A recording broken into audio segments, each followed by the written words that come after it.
Si usted lee Efesios, la carta de Pablo en los Efesios, va a ver que mitad de Efesios es teológica completamente y de capítulo 4 al 6 es práctica, completamente práctica, el andar.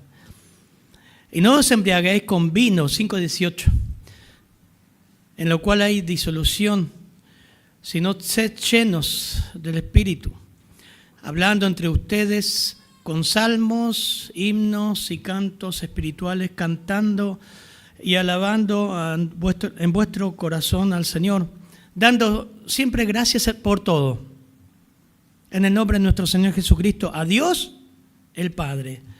21, sometiéndoos unos a otros en el temor de Cristo. Padre, gracias por tu palabra. Ayúdame a explicarla bien, Señor. Que fluya bien tu voz, tu palabra clara, entendible, práctica. Úsala como tú quieras, Señor, como siempre. Ayúdanos a que el corazón de este texto, Señor, pueda ser aplicado en nuestros corazones por tu Espíritu. En tu nombre, Señor, oramos. Amén. Amén. Hemos tenido en las iglesias muchas veces, escuchan el control del Espíritu o la llenura del Espíritu. ¿No han escuchado de esto? En esta iglesia falta unción, falta llenura del Espíritu. Y a veces no entendemos qué es lo que la Biblia dice con llenura. Por eso es un mandato. Es un imperativo. Ahora, vamos a ir al texto, como recién le decía al principio, porque capítulo 5 de Efesios, no podemos agarrar este texto de los pelos y sacarlo de la carta. Si ustedes leen, miren ahí capítulo 5, creo que Tomás no lo dijo hoy, o sí, por favor apaguen el celular o pónganlo en modo avión. Usted no vuele, pero el celular sí, pónganlo en modo avión. Deje el celular un poquito, úselo para leer la Biblia, eso sí, aunque para mí lo mejor es el papel, pero bueno. Mirad pues con diligencia cómo andáis todo, Efesios 5, habla de ser pues imitadores de Dios como hijos amados, anden en amor, como también Cristo nos amó y se entregó a sí mismo por ustedes, ofrenda de sacrificio de olor fragante, a Dios en olor fragante. Pero fornicación y toda inmundicia o avaricia, ni aun se nombre entre ustedes como conviene a santos, ni palabras deshonestas, ni necedades, ni truanería, no convienen. ¿Sabes esto? Que ningún fornicario o inmundo o avaro que es idólatra tienen herencia en el reino de Dios. Nadie se engañe con palabras vanas. Y sigue, ¿no? No participen en las obras infructuosas de las tinieblas, versículo 11. Sino más bien reprenderlas. No está hablando de eso que entendemos hoy. Te reprendo tinieblas. Está hablando de decir, eso está mal. A los ojos de Dios eso está mal. Eso es reprender. Porque vergonzoso es aún hablar de lo que ellos hacen en secreto. Pablo está haciendo un contraste entre la vida del incrédulo y el creyente. Vivir como hijos de luz en una generación maligna. Miren con diligencia cómo andan. 15. No como necios, sino como sabios. Aprovechen bien el tiempo, compren el tiempo, porque los días son malos. Por tanto, no sean tontos, no sean insensatos, sino entendido cuál es la voluntad de Dios. Y ahí viene este texto. Pablo está exhortando a los efesios de cómo andar, y luego de exhortarle a cómo andar y desafiarle a hacer su voluntad, va a dar dos claves para un andar exitoso, para tener victoria. O sea, le está diciendo, muchachos, esto no pueden andar con sus propias fuerzas. Si no, todo el capítulo 4 al 6, toda esa carretera que el apóstol Pablo da de cómo andar, de las cosas que hacer, lo hacemos en la carne, como mandato. No fumes, no digas mala palabra. No. Y Pablo está dando acá las claves. No, esto es fruto de comunión con Dios. Si no tuviera este versículo, todo Efesios 4 al 6 sería legalista. Legalista. Acá Pablo introduce una orden, un imperativo, sean controlados por Dios. Entonces va a dar, ¿cómo puedo andar? Por ejemplo, el matrimonio, no lo vamos a leer, 22 en adelante, ¿lo ven ahí? Las casadas estén sujetas a sus propios maridos como conviene al Señor. Vos tenés que sujetarte porque yo soy cabeza del hogar, porque vos sos mi esposa y la Biblia dice tenés que sujetarte. Sería legalista, ¿no? Usted tiene que amar a su esposa porque la Biblia dice que tiene que amar a su esposa. Ahora, si no está esta bisagra del versículo 18, todo sería órdenes y obediencia. Órdenes y obediencia. Como un manual. Como una cierta cantidad de órdenes, avisos, como en la carretera.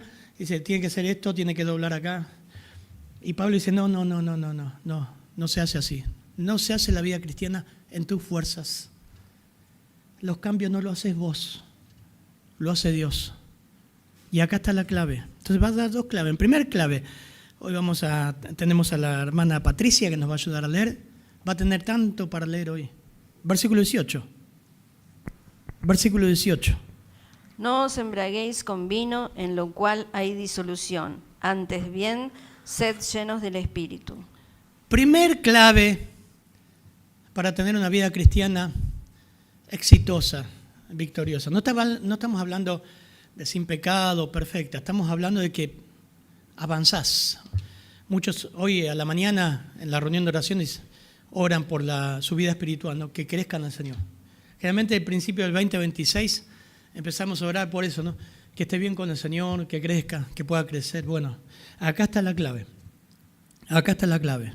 Primer clave es que nada ajeno controle tu vida. Nada ajeno a Dios controle tu vida. Primer clave, nada ajeno a Dios controle tu vida. La hermana Patricia leyó ahí el vino. Yo le voy a leer historia. Tenemos que conocer el contexto para entender lo que era el vino, porque si no, lo primero que bajás es ir a tu casa o a la casa de tus padres y sacar el vino de la heladera y botarlo, como dicen los centroamericanos, ¿no? Botarlo, tirarlo. No se toma más vino en esta casa. No, es más que eso. Es más que eso. Los antiguos, dice, miren, es interesante, dice, no os embriaguéis con vino. En el griego está en un presente pasivo. ¿Qué significa eso? Significa que es un proceso repetido, una acción continua. Estaban siendo afectados por algo, controlados, era un proceso en desarrollo. O sea, estaban siendo controlados por el vino. Bueno, ¿qué es eso? Los antiguos usaban dosis abundantes de vino, no solo para olvidar las preocupaciones y adquirir jovialidad, sino también para entrar en comunión con los dioses. Paganos. Mediante esta comunión, recibir conocimiento extático, imposible de recibir. Entrar en éxtasis, el paganismo. Estaba relacionado con promiscuidades, fiestas, en las religiones paganas, el alcohol en altas dosis en la antigüedad. Pero el interés de Pablo en este versículo no está hablando del vino en lo que nosotros conocemos como nuestra cultura, sino en el sentido religioso y no moral.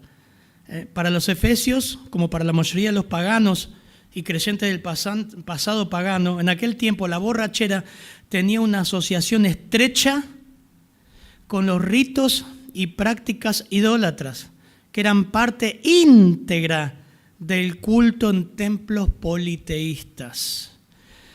En las religiones de misterio que empezaron a surgir en la antigua Babilonia y fueron copiadas después por el cercano Oriente y la cultura greco-romana, el punto máximo de la experiencia religiosa era la comunión con dioses mediante diversas formas de éxtasis. Para alcanzar una experiencia extática, los participantes utilizaban autohipnosis y mucho alcohol y desenfreno sexual. O en la cultura moderna no dista mucho de eso. En el tiempo que Tomás y yo éramos mucho más jóvenes, porque somos jóvenes, pero mucho más jóvenes, en los campamentos de Palabra de Vida, creo que lo hablamos con Marcelo el otro día, en fin de año. ¿Te acordás cuando estaba el estudio de la música y dábamos vuelta? No van a saber ni lo que es un cassette. A ver, los jóvenes saben lo que era un cassette en la década de los 80, era un dispositivo plástico que tenía una cinta y a eso nada la música. Su papá, su abuelo debe tener guardado una caja de cassette. Bueno, en este estudio de la música se decía cómo los artistas, los rockeros, tenían mensajes subliminales, mensajes al diablo, a Satanás. ¿Se acuerdan? Bueno, nosotros nos acordamos. Y ese estudio salíamos toda la cabaña, ¡wow! Y llegábamos a... Yo rompí un montón de cassettes, mi hermana me quería matar el día que vea esto, va a decir, sí, es verdad. Soda Stereo, Charly García, agarré todos los cassettes, los di vuelta. Era un trabajo increíble, sacar la tapita, dar vuelta a la cinta, poner la almohadilla que suene. Ahí está, escuchá, dice Satanás, dice 666. ¿No? Era un boom eso. Hoy en día no se necesita. Los recitales de Lady Gaga. Madonna estuvo en Río de Janeiro. Fue el año pasado, Cardito, el otro año. Creo que Rod Stewart fue el que más gente juntó y luego le sigue ella, con un culto satánico abiertamente. Todos los símbolos, la ropa, todos los inconversos, o sea, la gente hablaba realmente fue un culto a Satanás. Y mi esposa decíamos ayer, dice, ¿realmente lo dicen abiertamente? Sí, yo entregué mi alma al diablo. O sea, no hace falta dar vuelta a ningún CD. Esto pasaba en los Efesios. Para que ustedes entiendan, la gente que llegaba a la iglesia llegaba de este contexto. ¡Wow! Muchos de nosotros no, porque mal o bien el evangelio se ha extendido, hay falsas doctrinas, pero no vemos esto en nuestras religiones. Pero sí hay en el paganismo y hay abiertamente en la música y en el mundo que nos rodea. No se embriagan. Y esto pasaba con el vino. Por ejemplo, miren, 1 Corintios 10, 14 y versículo 21. Pablo habla eso a los corintios. Hermanos, no pueden participar de la cena del Señor y la mesa de los ídolos porque todavía tenían arraigado todas esas cosas demoníacas y asquerosas. Miren lo que dice Pablo, 1 Corintios 10, versículo 14 y versículo 21. Hoy no tenemos. 14 y 21. 1 Corintios 10, 14. Por tanto, amados míos, huid de la idolatría. Ahí, léanlo el contexto después. ¿Por qué dice Pablo eso a los creyentes? Porque estaban en idolatría todavía. Y miren el 21, versículo 21. Después lean el pasaje. Versículo 21. Perdón, Patricia, sí. No podéis beber la copa del Señor y la copa de los demonios. No podéis participar de la mesa del Señor y de la mesa de los demonios. Se entiende que el concepto del vino, muchos eso lo utilizaban, decían, bueno, si me embriago entro en mejor comunión con los dioses. Borrar todo ese concepto de la mente de ellos, del pagano, era un trabajo tedioso que lo hacía la palabra de Dios. Pablo luchaba contra eso. O sea que no es el vino que hoy conocemos. Sí, el vino embriaga, pero tenía un concepto religioso más que moral. Unos datos más interesantes. La palabra más común, esto es interesante, miren esto. La palabra más común en el griego del Nuevo Testamento para esta tercera clase de vino es oinos. El vino que nombra acá es oinos. En su sentido más general se refiere simplemente al jugo de uva. Cualquier fuente judía exacta señala que el yashin, que es el vino mezclado llamado oinos en griego, no se refiere tanto a un licor obtenido por fermentación, sino con mayor frecuencia un jarabe espeso o jalea no embriagante y producida con el jugo de la uva almacenada. Ahora, interesante lo que dice este autor. Es claro que bien sea el yashin o el oino mezclado, mencionado en la Biblia, al jarabe espeso, a una mezcla de agua y jarabe, o a una mixtura de agua y vino puro, para decirlo bien claro, el vino era con un muy leve cantidad de alcohol, muy leve. Hoy sería escandaloso para los judíos el vino que usted compra en cualquier almacén, o la cerveza, o los licores. Miren esto, escuchen. Por lo tanto, para embriagarse con el yashin o el vino oinos, en aquel tiempo era necesario ingerir gran cantidad. Por eso se utiliza en 1 Timoteo 3:3, que hace poco lo vimos, dice, no dado a mucho vino de los ancianos y los diáconos. La palabra es paroinos, significa parado al lado del vino, inclinado al lado del vino. La idea es sentarse al lado de un recipiente lleno de vino durante un periodo largo de tiempo. Interesante, porque el vino no era malo. Es más, Pablo le dice a Timoteo, usa un poco de hepatalgina, usa un poco de vino por causa de tus enfermedades frecuentes, para mezclarlo con el agua, que eso ayudaba a que no haya virus, bacterias, desinfectaba el agua, purificaba el agua. No era malo, no era malo. Otro autor dijo, el vino en tiempos bíblicos no era igual al vino mezclado de nuestra época.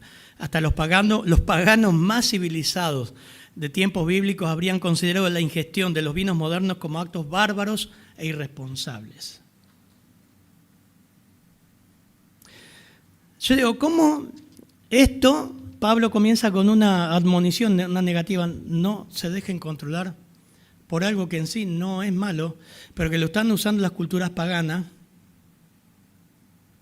Ojo, Pablo dijo en 1 Corintios 6:12, todas las cosas me son lícitas, pero no todas son de provecho. Todas las cosas me son lícitas, pero no me dejaré.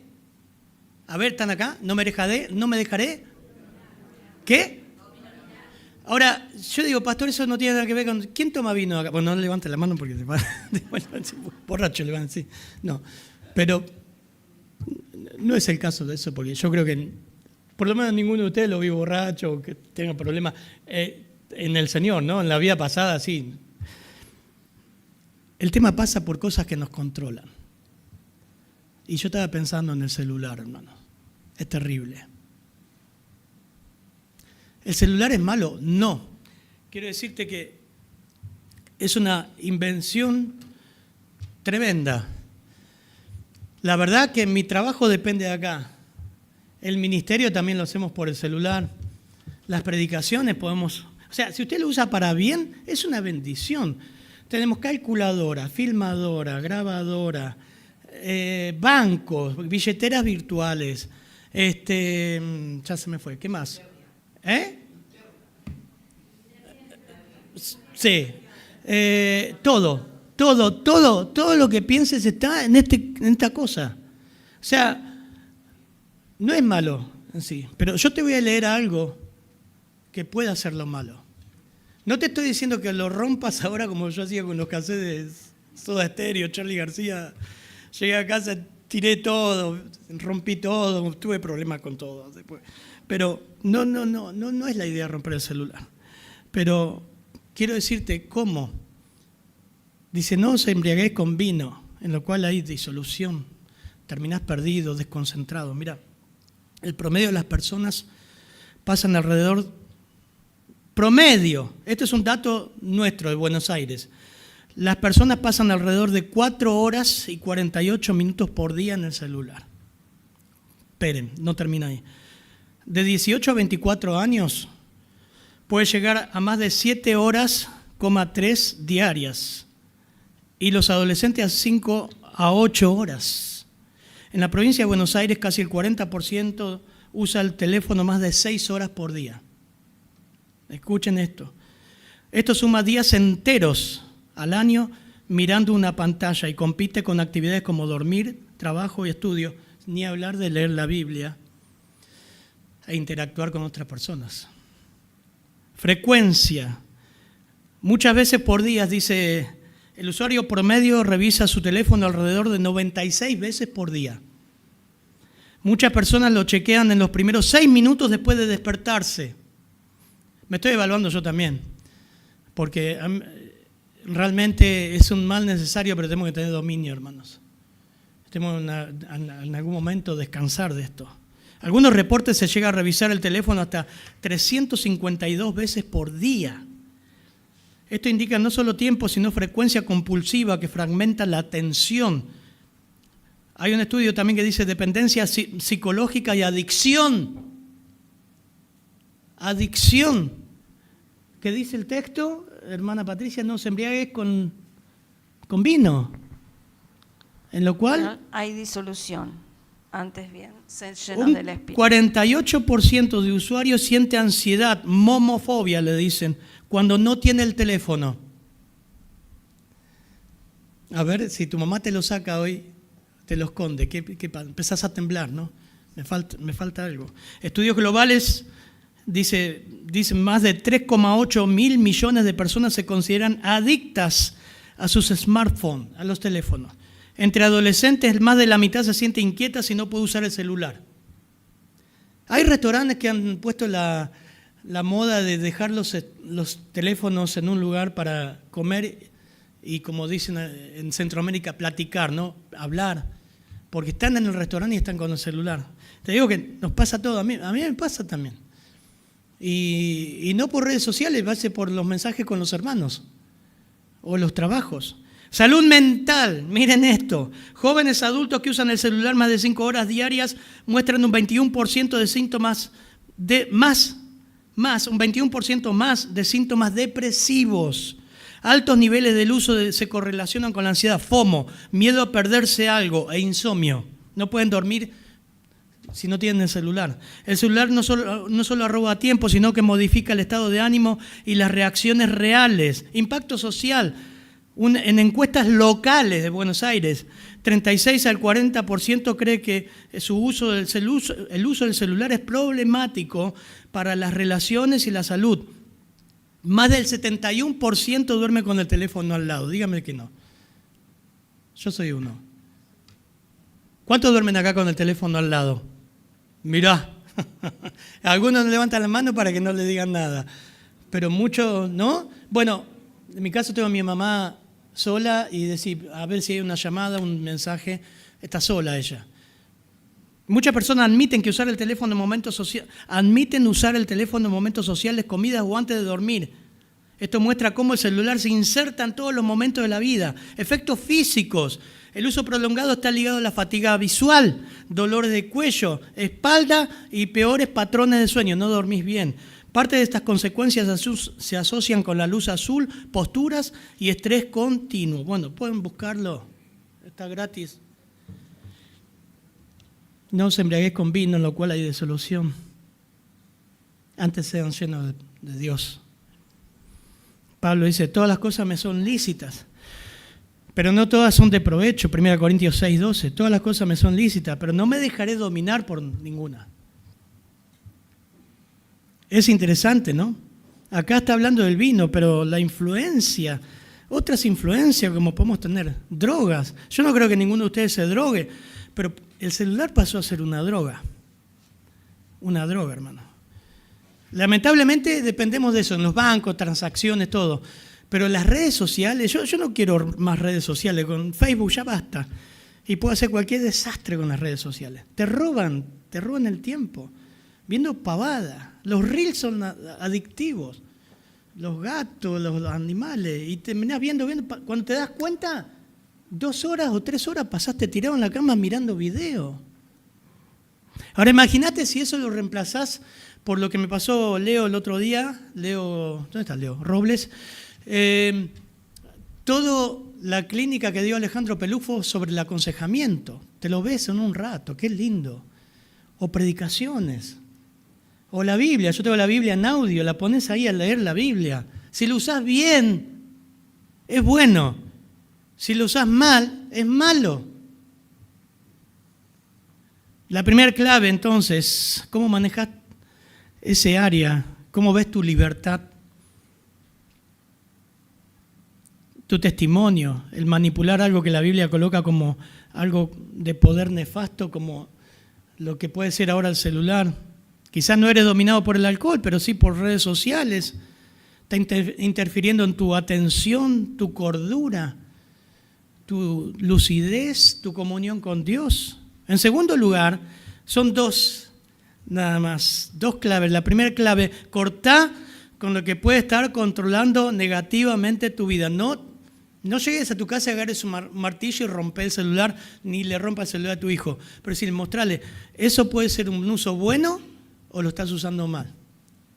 Si te está dominando es malo, cortá con eso y usalo para bien.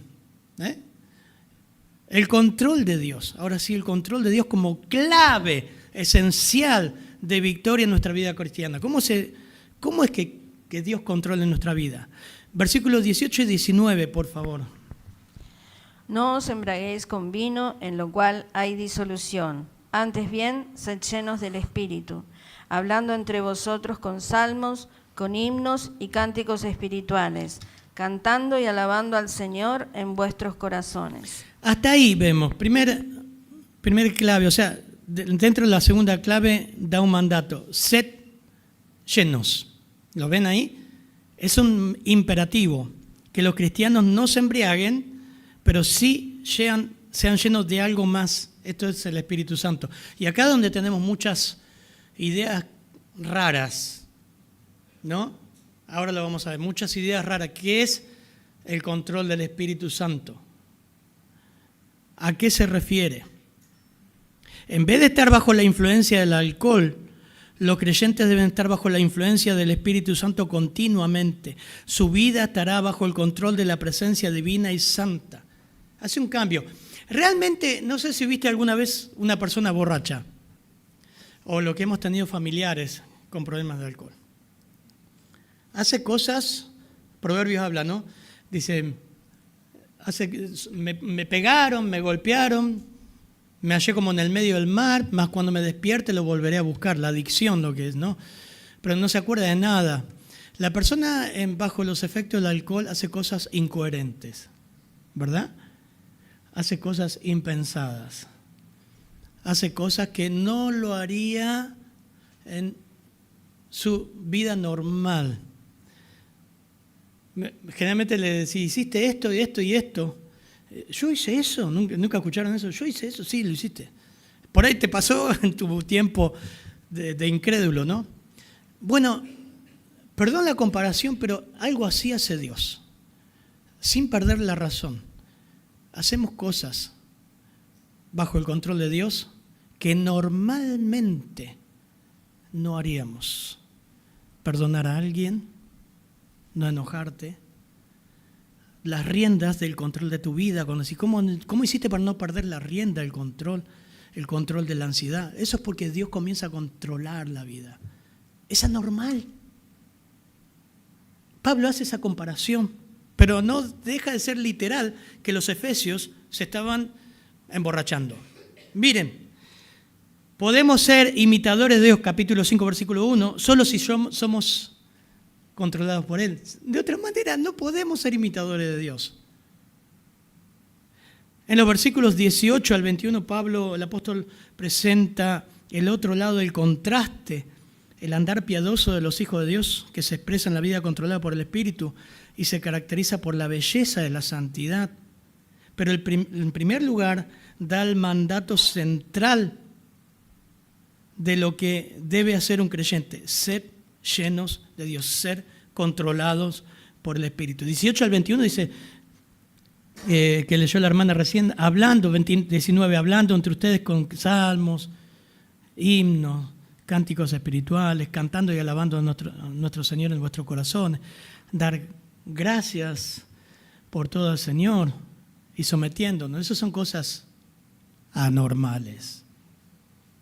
Pero pastor, yo canto y alabo, sí, pero eso te está diciendo que tu vida se va a caracterizar porque en el momento de la adversidad vas a cantar y alabar al Señor. Momento en que no deberías dar gracias, das gracias. Dios dio, Dios quitó, dijo Job. Ahora, vamos a ver primero, ¿qué no es ser lleno, rápidamente, qué no es ser lleno del Espíritu? Porque por ahí vos estás pensando que ser lleno del Espíritu, acá falta un poco más de chispa, falta una pandereta. Falta un poco más de fuego, porque no hay llenura acá, tenemos que estar saltando. ¿No? ¿Dónde está la llenura del Espíritu acá? ¿Qué no es ser lleno?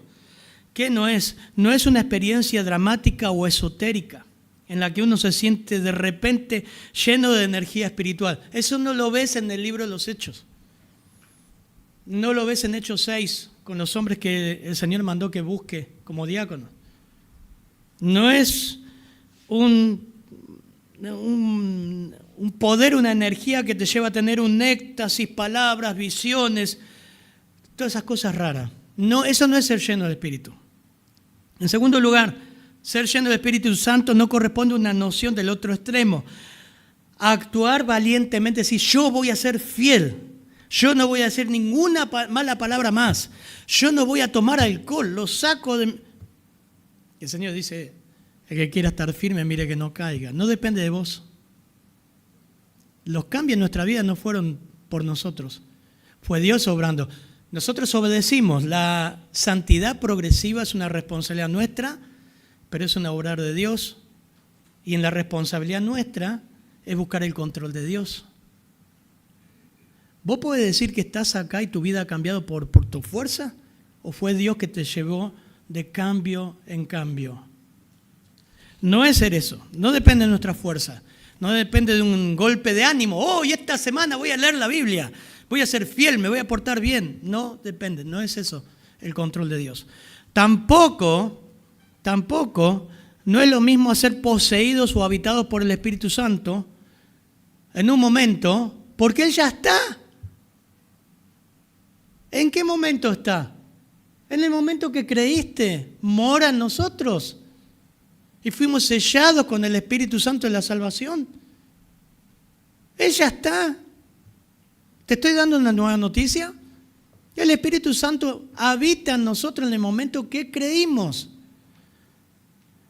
En cuarto lugar, ser lleno del Espíritu Santo no corresponde a un proceso en el que se recibe su presencia y poder por grados y dosis progresivas.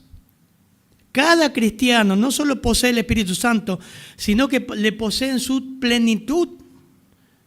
Jesús dijo en Juan 3:34, Dios nos da su Espíritu por medida. A ver, te doy un poquito del Espíritu hoy.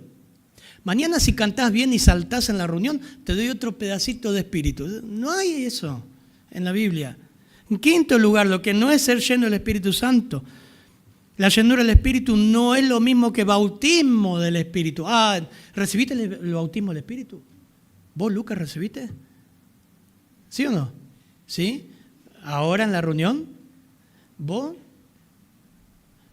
El bautismo del Espíritu significa inmerso en el cuerpo. ¿Cuándo ocurre eso? En el momento de la salvación. Fuimos colocados en su cuerpo. Miren todas las ideas raras que hay. Por último, la llenura del Espíritu no es lo mismo a ser sellados. Si usted tiene duda de esto, después acérquese. Le doy material, le doy libros, en la Biblia que lo busque. Acérquese cuando termina el culto. La llenura del Espíritu no es lo mismo a ser sellado. ¿Pero usted fue sellado? Entonces no cantó bien. Sí, fue sellado en el momento que creyó en el Señor. Todo esto lo ve en Efesios 1-3. Ahí está. Vaya leyendo esta tarde. Todo lo que hizo el Espíritu Santo en nosotros. Entonces, ¿qué significa ser llenos del Espíritu Santo? Es un mandato y alude a una obediencia consciente. Dijo un autor, no existe un mandato más práctico y necesario en las Escrituras que esté dado a los creyentes en que el hecho de que sean llenos del Espíritu, controlados por Dios. La palabra plero significa estar siendo lleno todo el tiempo. Involucra una sumisión día a día a Dios, momento tras momento al control de Dios, al control de su Espíritu. El aspecto pasivo indica que no es algo que hagamos, sino que permitimos que sea hecho en nosotros. Es el acto de llenar por entero. Eso es ser lleno. Vamos dando de lugar. Miren, la palabra plero, sean llenos, plero, tiene 4 significados en la Biblia. 4 significados. ¿Qué es ser llenos? Estamos en el 18. Ahora el 19 ya habla de las consecuencias de eso. Usted tiene que entender bien qué es ser lleno hoy. Usted se tiene que ir de acá, por esa puerta, diciendo, ¿qué es ser lleno por el Espíritu? Plero, P-L-R-E-E-O. Plero, ¿qué significa? Lleno por completo, desbordante. ¿En qué lo utilizaban las Escrituras? Es como cuando alguien vierte agua en un vaso y lo llena hasta el borde, pero se empleaba con frecuencia, por ejemplo, en 2 Pedro 1:21, fueron llevados, inspirados por la palabra de Dios, fueron llevados. Se usaba cuando los vientos llenaban las velas de los barcos y los impulsaban. Fueron llevados, conducidos. Esa es la idea, que el Espíritu nos conduce, nos guía a... En segundo lugar, la palabra plero en toda la Biblia alude a los conceptos de permeabilidad, empapamiento, impregnación, y se utilizaba con frecuencia a la acción de la sal sobre la carne para darle sazón y preservancia, que sea preservada de agentes externos. Es lo que hace el Espíritu de Dios con nuestra vida. En tercer lugar, plero tiene la connotación de control total, también significa control total, plero. Por ejemplo, hay varios pasajes en la Biblia que utiliza esta palabra. La persona que está llena de tristeza, Juan 16:6, cuando el Señor le habla a los discípulos que Él iba a morir, dice, sus corazones fueron plero, llenos de tristeza. ¿Qué pasa cuando estás lleno de tristeza? Te controla la tristeza. Te bajan los brazos, estás desanimado. Te derrite, ¿no? Plero, eso está hablando de un control total. Por eso, qué sabio Dios, ¿no? Cuando dice, busquen hombres llenos del Espíritu. No era hombres en saltarines, en los cultos que cantaban alabanza. Eran controlados por Dios, conducidos por Dios, impregnados por Dios, su palabra, controlados por Dios. También, de la misma forma, alguien está lleno de temor. Sus corazones fueron llenos de temor. El temor nos controla. Cuando vieron que ahora se dice, no temor, fobias, ¿no? Te agarra ataque de pánico, te sudan las manos, ¿no? Estás nervioso, respirar profundo. Las mujeres lo vieron en la conferencia de mujeres ahora en el campamento. Respirar hondo, relajar, orar, buscar al Señor. Temor. También se usa la palabra plero. Llenos de fe, Hechos 6:5. Plero, controlados por la fe. Y la última también, muy triste, Hechos 5:3, cuando dice que ¿por qué permitiste que Satanás, le dijo a Ananías y Zafira, controle tu corazón? Plero. Es estar bajo su dominio y control total. Y esto presenta un contraste directo frente a la embriaguez, la disipación descontrolada. Es control de Dios sobre nuestra vida. Es control. Algunos ponen la idea de un guante, ¿no? Que nosotros somos como la mano, el guante, y el Espíritu Santo es la mano que nos conduce, nos controla, nos guía. Por tanto, hermanos, escoged entre vosotros, Hechos 6:3, 7 hombres de buena reputación, llenos del Espíritu Santo de sabiduría, a quienes podamos encargar esta tarea. ¿Qué tarea? ¿Predicadores, misioneros? No, las mesas, servir a las mesas. Qué simple y qué importante. Ser llenos del Espíritu incluye, miren lo que incluye. ¿Cómo es, pastor? Entonces dígame, ¿qué hago? Incluye la receta. ¿Cómo es ser lleno, controlado por Dios? Confesión de pecado constante. Rendición a su voluntad. El intelecto rendido a Dios. Señor, yo pienso esto. ¿Pero es lo que tú piensas? El cuerpo rendido a Dios. Mi cuerpo es tuyo, Señor. El tiempo. Señor, vimos los celulares. No puede ser. Me paso 8 horas en el celular. Señor, quiero que mi tiempo también sea tuyo. Quiero usar el celular, pero para escuchar predicaciones, leer la Biblia y comunicarme con los hermanos, orar. Talentos, posesiones, deseos. ¿Ves que no es cantar? Cantar es un fruto. Ahora lo vamos a ver. Pero eso es control de Dios. Requiere la muerte al egocentrismo y el aniquilamiento a la voluntad del yo. Basta de pensar en vos mismo. Pensar, ¿es lo que Dios quiere? ¿Estoy agradando a Dios? Por eso hay un paralelismo entre este pasaje, por favor, Patricia, y Colosenses 3:16. Prácticamente son iguales. Es como hoy decía el alias, ¿no? ¿Vieron? Mandé una transferencia más esta semana. Un alias que era igual a otro. Si hay alguien que se llama el Leo Robles acá, pero se llama Leo Cristian Robles, levante la mano y dígame, por favor. Recibió plata mía. Eran iguales. Solamente cambia el segundo nombre y mandé, bueno, no sé si les pasó alguna vez mandar una transferencia mala, no la recuperás más. El banco me dijo, olvídate, me dijo. Es cierta palabra, olvídate, el Banco Central no se hace responsable de eso. Bueno, listo, menos mal que no era tanto, pero era importante. Este pasaje prácticamente es igual a Efesios. Por favor, Patricia. La palabra de Cristo mora en abundancia en vosotros, enseñándoos y exhortándoos unos a otros en toda sabiduría, cantando con gracia en vuestros corazones al Señor, con salmos e himnos y cánticos espirituales. Es el mismo autor, Pablo, prácticamente gemelo de Efesios 5:18. La diferencia está que sé lleno del Espíritu, y acá Pablo dice que desborde pleno de la palabra, o sea que van juntos. Si usted quiere ser controlado por Dios, tiene que ser lleno de la palabra. No hay otra forma. Entonces es un paralelo con los resultados de la llenura del Espíritu prácticamente iguales.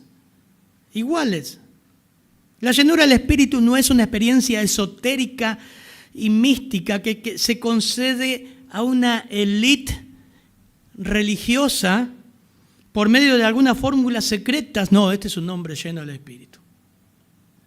Este muchacho es un varón de Dios lleno. Este hombre es lleno de Dios, controlado por... Sí, bueno, no es nadie especial. Puede ser cualquier muchacho controlado por Dios. Cualquier chica controlada por Dios. Ser lleno, entonces, sencillamente consiste en tomar la palabra de Cristo, las Escrituras, y dejar que more en todo nuestro ser y lo sature con su influencia. Pero reventá tu mente con la palabra de Dios. Yo digo, voy a leer Efesios. Llegué, creo que hasta Tito. Todas las cartas, digo, no. Y lo puse porque lo leo en el laburo, pongo el parlante y lo pongo, mi yerno me enseñó a bajar la velocidad de la lectura para entender bien palabra por palabra. Es hermoso. Tu mente queda así. Y de ahí vino este pasaje, me encantó, digo, lo tenemos que dar. Spurgeon dijo, la sangre del cristiano debería tener una elevada concentración de bilirrubina. No la bilirrubina que le subió al nene de Paola. Bilirrubina. De modo que cuando se corte o sea herido, exuda el plasma de las Escrituras. ¿Cuánto leíste la Biblia esta semana? Decime la verdad. ¿Cuánto leíste? Vamos por parte. ¿Alguien leyó la Biblia la semana? No voy a preguntar quién no leyó, no me importa.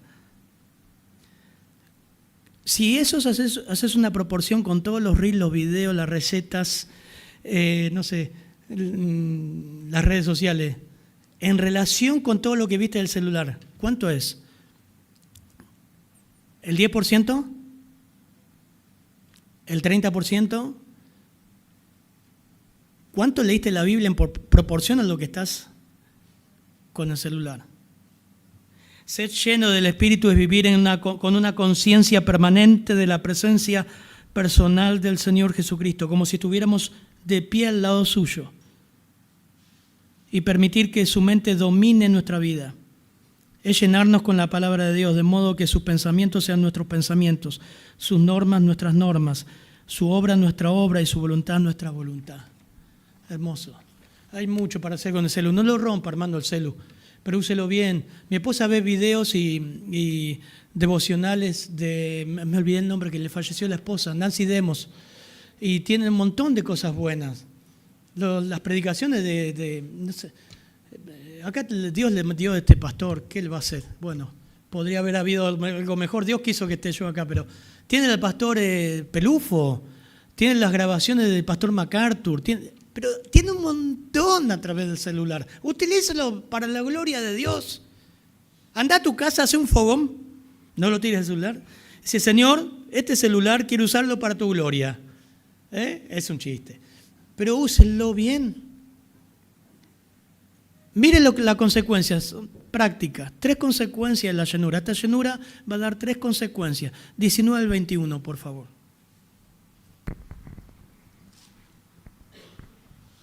Hablando entre vosotros con salmos, con himnos y cánticos espirituales, cantando y alabando al Señor en vuestros corazones, dando siempre gracias por todo al Dios y Padre, en el nombre de nuestro Señor Jesucristo.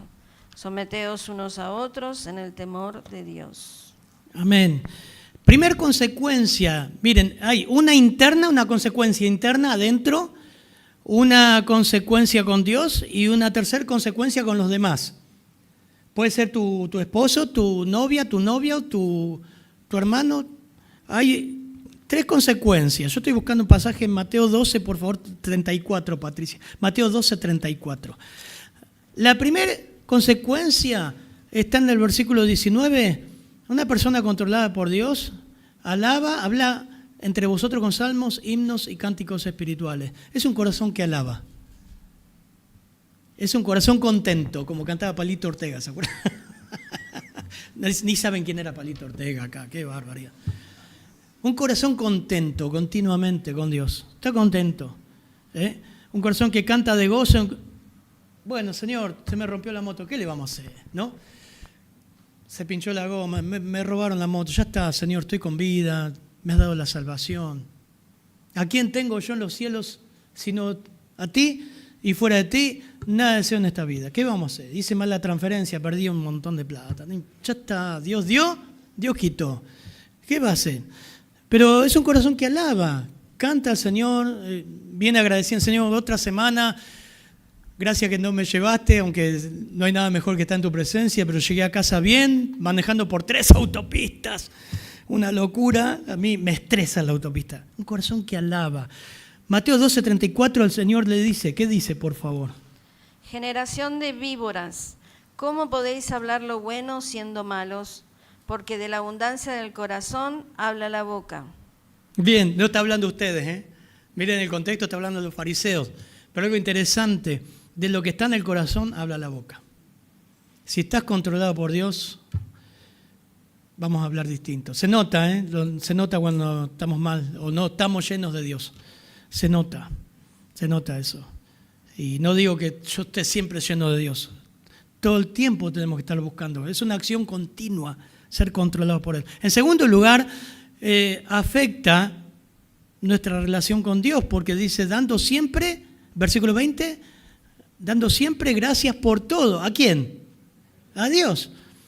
En el nombre de nuestro Señor Jesucristo, a Dios el Padre. O sea que en segundo lugar es una consecuencia que tiene que ver con nuestra relación y comunión con Dios. Agradece. ¿Vieron cuando viene la reunión última de gratitud que tuvimos en la iglesia? A veces ha pasado que le digo, bueno hermano, ¿tenés algo para agradecer? No. ¿Cómo puede ser en un año? Nada. Algo no pasa ahí. O algo está pasando. Agradece. Una persona que está bien con Dios y controlada por Dios, agradece, aún en la peor de las miserias. Da gracias. 1 Tesalonicenses 5:18 dice, pues la voluntad de Dios es dar gracias en todo. Y en tercer y último lugar, sometiéndoos unos a otros. Usted dice, pero pastor, ahí empieza a hablar del matrimonio. No está. Después empieza a hablar. Pero la consecuencia del esposo y la esposa y su relación es una consecuencia de estar sometidos unos a otros, controlados por Dios, sometiéndoos unos a otros en el temor de Cristo. Y en tercer lugar, eso habla de una humildad, una sumisión, unos con otros, que ese es el tema que viene después. Cuando vos ves un matrimonio en problemas, hay falta de humildad. Cuando hay falta de humildad, hay falta de control de Dios. Es así, Filipenses 2, ¿no? Sumisos unos a otros. Nada hagáis por contienda o por vanagloria, antes bien con humildad. Hermano, ¿Qué está controlando tu vida? Quizás decir, no, pastor, a mí el celular no me controla. Te controla la tristeza, la ansiedad, el enojo, vos mismo. ¿Quién controla tu vida? ¿Qué influencias te apartan de Dios? El celular, amistades. Hoy el televisor casi no, porque el televisor casi no, ¿viste? No, está todo en las pantallas ahora. ¿Cómo estás viviendo tu vida cristiana? ¿En tus fuerzas, bajo tus reglas, bajo preceptos o bajo tu comunión con Dios, el control de Dios? ¿Qué lugar le dejas al Señor en su misión para que moldee y te conduzca? ¿Qué lugar ocupa las Escrituras en nuestro andar? ¿Buscamos que nos llenen o la abrís domingo a las 11:10 de la mañana cuando venís acá? ¿La abrimos en la semana? Vamos a orar. Padre, gracias por tu palabra. Qué tremendo pasaje que nos enseña a ver que muchas veces hay muchas cosas que nos controlan y eso es idolatría, Señor. Señor, todos fallamos en esto. Todos fallamos. Y es un mandato, es un imperativo en presente continuo. Sed llenos, ser controlados por Dios. La única forma es leer la Biblia, saturarnos de ella, mensajes, predicaciones. Señor, tú le dijiste a Pablo para que le diga a Timoteo, ten cuidado de ti mismo. Ayúdanos, Señor. Gracias por tu palabra. Ayuda a esta hermosa congregación a que sea controlada por Dios. No sea controlada ni por el chisme, ni la murmuración, ni el enojo, ni la amargura, ni las redes sociales, ni la idolatría. Tú controles el corazón y la mente de cada uno de nosotros. En tu nombre, amén, Señor.